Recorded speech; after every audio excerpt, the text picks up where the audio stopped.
Okay, guys, let's talk about the first two chapters of Angela's Ashes, which are thoroughly depressing and sad and upsetting. But I think it's really interesting that he's able to describe this horrible, horrible childhood he had, but still make it an interesting read. And I mean, I think as it goes on, you'll see it's not really like a negative message. The message overall and like the tone overall actually is pretty uplifting, which is strange for the content that we've seen so far.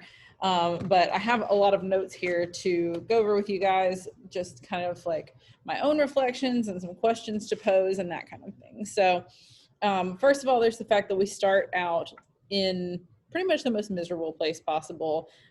He's got a dead sibling, an alcoholic dad, priests that beat him, and like that's within the first two paragraphs or whatever that we looked at last week in class. For the record, it's not gonna get a lot happier. Like, even though I just talked about how it's sort of an uplifting message in the end, he's got a lot more horrible stuff to go through before we get to that point. And even when we get to that point, while the message might be uplifting, the circumstances are still really, really not. Oh, it'd help if I could read my own handwriting. The fact that the church is so important, which I think you probably would be able to tell just through our vocabulary words, honestly. Stuff like litany, piety, all of this stuff. It's very religious in nature. And so the church does become quite important. We haven't really seen that too much in the first two chapters, but we will. And I was going to see, oh, now I remember what that was about. He talked about how Limerick kind of gained a reputation for being a really pious town, but it wasn't actually. Like, people went to church all the time, but it wasn't because they really wanted to or because they were really devout people. He said, the rain drove us into the church, our refuge, our strength, our only dry place. We huddled in great damp clumps, dozing through priest drone while steam rose again from our clothes to mingle with the sweetness of incense, flowers, and candles. Limerick gained a reputation for piety, but we knew it was only the rain. So literally, like, the circumstances of living in Limerick being so like disgusting and wet and cold all the time, that's what kind of like drives them into the church more than their piety or more than their religious beliefs. I also just wanted to address his kind of style of writing, because it's very interesting, but it can be difficult to follow. He has this interesting mix of past and present tense. A lot of it is in the present tense, and then there's also like the lack of quotation marks when he is recalling a story. It just goes right into it, and so it can be kind of hard to keep up with. But I also think I sort of like it. It's very conversational, because that's sort of how we talk in just in conversation. Like, we don't necessarily go, and then he said blah blah blah blah blah. We kind of speak this way and like flow in and out of what people have said if we're telling a story. So it starts off when Frank is like 3 or 4, and already the family's in a pretty sordid situation. Like, we find out about how his parents met and got married because she was pregnant with Frank, and her family really didn't like him at all because of 2 reasons. He was from the north. Well, actually, a couple of 3 reasons. He was from the north. They didn't like that because she was from Limerick. He was Presbyterian, and he had an odd manner. And one of the aunts says something about how he has like a sneaky smile, but that's kind of what you expect from Presbyterians and North Irishmen. So they really don't like him, and he really didn't intend to marry her. That wasn't in the plan at all, but her family sort of forced him into that because it was the right thing to do. So he doesn't have too much of a choice. But you do kind of get a sense that he's not the greatest, most responsible person in the world. I mean, we find out in like the second paragraph that he is an alcoholic. And we see that time and time again throughout the stories that Frank tells us. Like he was drunk on one of the kids' christening days. I can't remember off the top of my head which one it was, but instead of like being there and, you know, really celebrating this sort of somber occasion, like it's not a time to go out and party, but that's what Malachi is doing. So you've already got this sort of tense situation. He didn't really want to be married in the first place. He definitely prefers to like go out and drink rather than spending time or money on his family, which definitely turns into some bigger problems later on. And then also her aunts, Angela's aunts, Delia and what's her face, McNamara or McNamara, however we're meant to pronounce it. Not only do they criticize her for getting pregnant out of wedlock and then kind of force her to get married, but then when she continues having kids, they kind of hate on her for that too. So it's sort of like Angela can't do anything right in their sight, in their eyes. There's also there was an interesting quote early on in chapter 1 where Frank's parents say there's nothing worse in the world than to owe and be beholden to anyone. And it's really interesting that they say that so early on, because as we know, since we've read 2 whole chapters now, they have a lot of debt and they owe a lot of people. They get a lot of help from all kinds of sources, kind of wherever they can. So I think there's definitely sort of some guilt about that, some pride involved, because they don't want to. I mean, there's that part in chapter 2 where Malachi sees the people picking up coal on the side of the road and he says, we're too good for that. We're not going to stoop that low yet. But Angela finds it really necessary to, you know, feed her family and be able to cook. So they need a fire.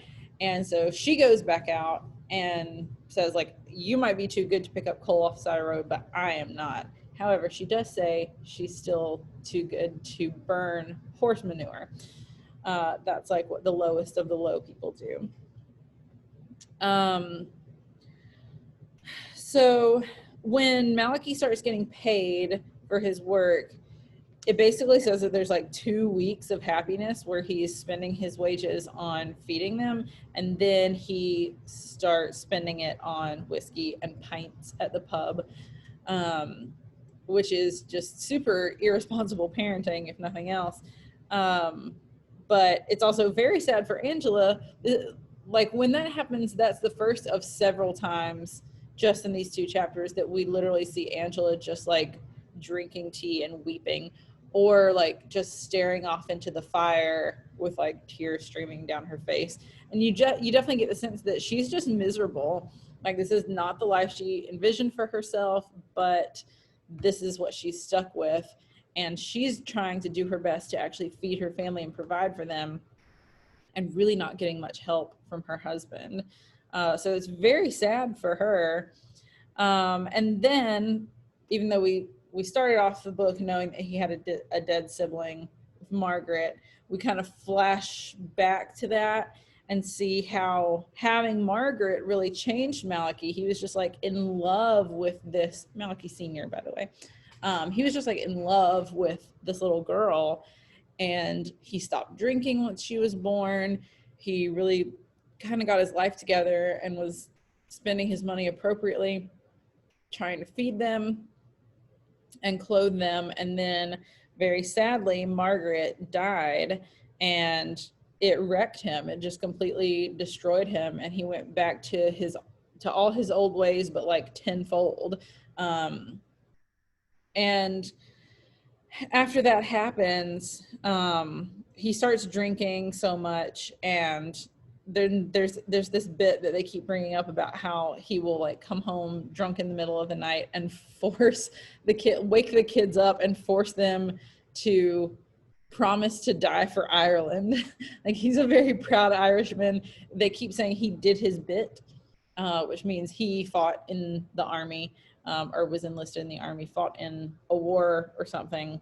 I don't really know the history of like Irish warfare. But he did, and now he is waking up his kids all the time to make them promise to die for Ireland, because that's what good Irishmen do, basically. And it only really stops because he tries to get the little baby twins to promise, and Angela's like, they literally can't talk. They can't promise to die for Ireland if they cannot talk. There's also an important thing that they bring up, which is how Frank is very different from Malachi Jr.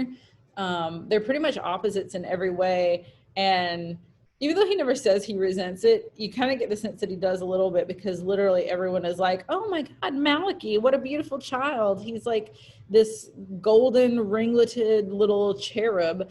And he's so happy all the time. And like, he's charming. And Frank is just like pale and dark and morose all the time. And I mean, it's horrible to think about going out into public places and having people be like, oh my God, look at your one little cute child, and then your other child who is not so cute.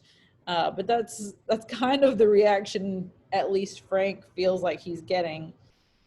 In the end of chapter 1, they leave for America more or less because Angela cannot stand to stay in the place where Margaret died. They're so torn up about it.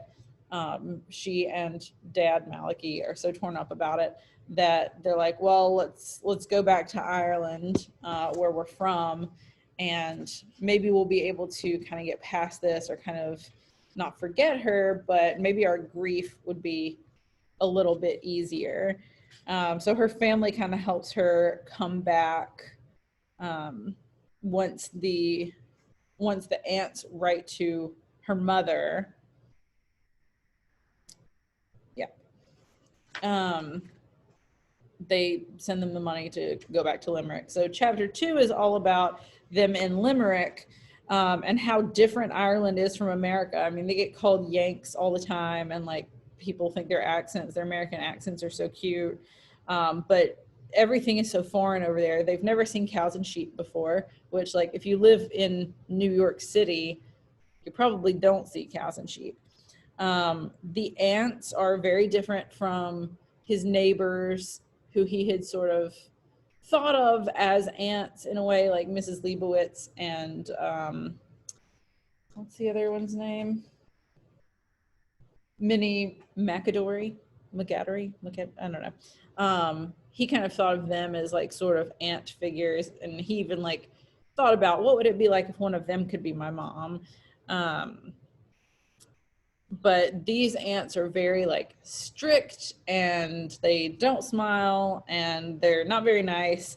They yell at them a lot. They blame the parents for everything. They're just like not super nice people. And then even down to the fact that they have to use chamber pots to use the bathroom. That's very different. They're used to having like a hall bathroom, which is still like a pretty good indication of poverty. Most people don't share bathrooms with their neighbors, but they have to. I also wanted to point out, it mentions the dole a lot. And we don't really have that word in America, but we do have similar systems. If you're confused about what the dole is, it's basically like unemployment. It's government money for people who don't have jobs. So like unemployment, sort of welfare. They talk one time about like having to go on the relief, which would be welfare, but this is like more or less the same thing.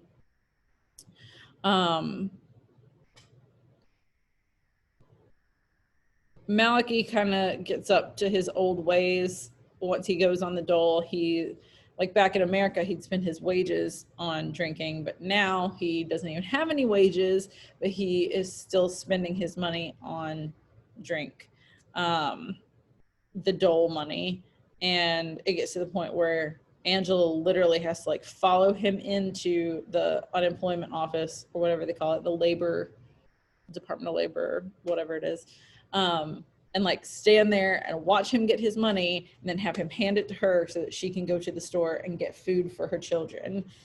And which is very embarrassing and like emasculating to him, and all the other guys at unemployment are like laughing at him and saying like, oh, if all of our wives acted like that, no one would ever have a drink. But you sort of like get the impression that this is a big issue at the time, which we know we're dealing with like Depression era Ireland, but it seems like a lot of men are spending all of their dole money or all their wages on pints at the pub. So whether that's to guard against the literal cold or to just make themselves feel better because their lives are so bad, or a combination of those two things. But despite the fact that in chapter 1 they said that to be beholden to anybody was the worst thing that could happen, they wind up kind of being beholden to a lot of people. The grandma gives them a lot of stuff, or helps them out a few times. She doesn't want to just give and give and give. She wants them to like work for stuff on their own and be able to find jobs.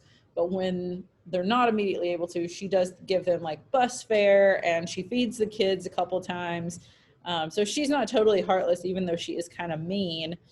And then they also go to the, what's it called? St. Vincent de Paul Society, which is basically just charity. And, you know, you'd think that'd be maybe the worst thing for someone who thinks that being beholden to people is the worst thing that could happen to you. But they get some stuff there, money for groceries, money for coal, or like a voucher for it, essentially. And Angela also meets Nora Malloy, who's a really interesting character. She kind of like doesn't take crap from anybody. She knows when the people at the store are trying to cheat you, and she kind of takes Angela under her wing, helps her out, gives her a cigarette. It's sort of the first time Angela's had like anyone who's kind of her friend.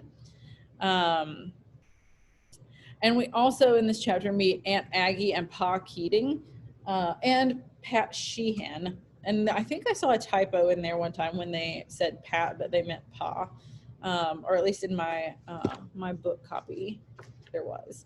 So they're a couple of really interesting characters, and you'll obviously be filling in your first impression sheet about them.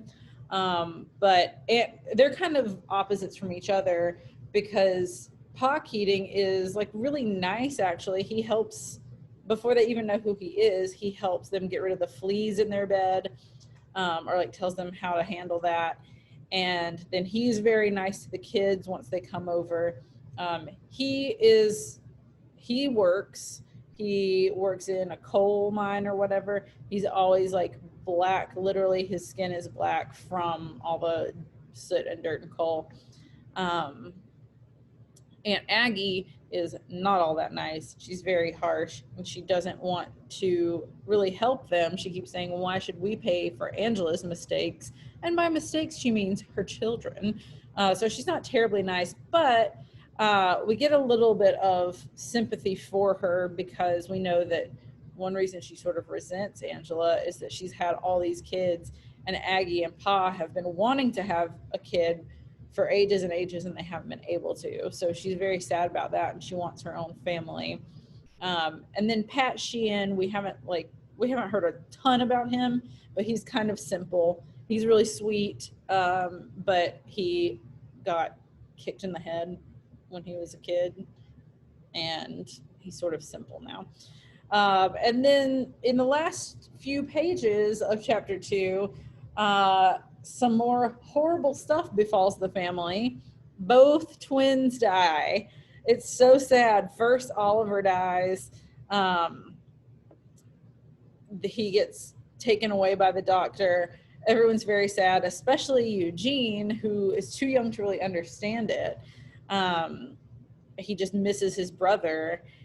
And they move again because Angela really can't stand to be where Oliver died, and she finds this place that has more beds, and a bathroom down the hall, and it's near to the school, so the boys get to start school. Frank and Malachi do. Eugene is still too young. But then it doesn't even matter because Eugene dies, and it says that he had pneumonia and that the parents should have known, but they didn't, and he died, and it was very sad. But then I thought the last thing that was kind of interesting to me was, obviously the family is super torn up about all the deaths in their family, losing all these kids. It's really sad. But then we hear Malachi Sr. praying, and he basically says that whatever happened to his kids, that was God's will, which I think just sort of like plays into how important and kind of domineering religion is at the time, or for this family in particular, because he, he's very sad about what happened, and he even asked God, like, please be merciful. We've got 2 kids left. Just let us keep these 2 kids. But he does very much say, like, I understand if this was your will, then that's what had to happen. It's just an interesting and kind of sad way of thinking about it. But at any rate, that's sort of just some reflections and things to think about for chapters 1 and 2, and you can maybe use some of that stuff in your discussion board for today. And that is it for next Wednesday. You're gonna read, I'll write it down, through the end of chapter 7, which is about another 90 pages actually, or at least it is in my physical copy, which, don't let me forget, those of you who are coming in person, if you want to get a physical copy, you can. And that is it.